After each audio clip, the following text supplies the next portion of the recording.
7 larangan saat sholat. Bertolak pinggang. Dari Ziyad bin Syabi, ia berkata, aku pernah sholat di samping Ibnu Umar. Ketika itu aku meletakkan tanganku di atas pinggangku. Selesai sholat, ia berkata, ini adalah salib di dalam sholat, dan Rasulullah SAW melarangnya. Hadis riwayat Abu Dawud.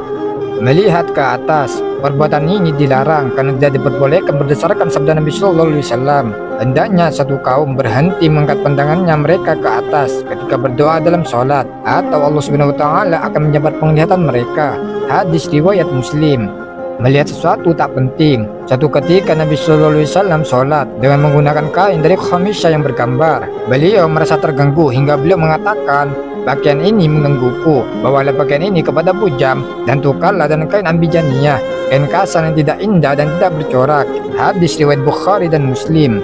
Menoleh tanpa kepentingan, seperti yang telah diterangkan bahwa dalam sholat diperbolehkan menoleh jika ada kepentingan. Karena itu, jika tidak ada kepentingan, maka hal itu dilarang. Diriwayatkan dari Aisyah radhiyallahu anha, ia berkata, aku pernah bertanya tentang menoleh dalam sholat. Lalu ia menjawab, itu adalah curahan yang telah dilakukan syaitan dari sholat seorang hamba. Hadis riwayat Bukhari.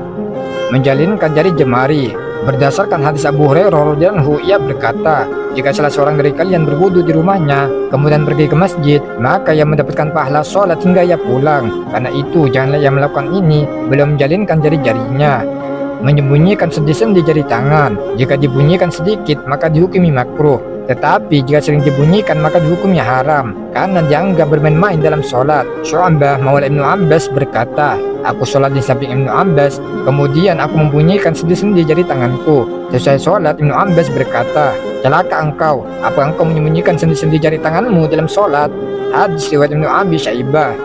Menguap. Seorang yang sholat tidak dibolehkan menguap terlalu lebar. Ia harus menahannya dan menutup mulut menggunakan tangan. Nabi SAW bersabda, menguap dalam sholat berasal dari syaitan. Karena itu, jika salah seorang dari kalian menguap, hendaklah ia menahan semampunya. Hadis riwayat Bukhari dan Muslim. Wallahu a'lam bishawab.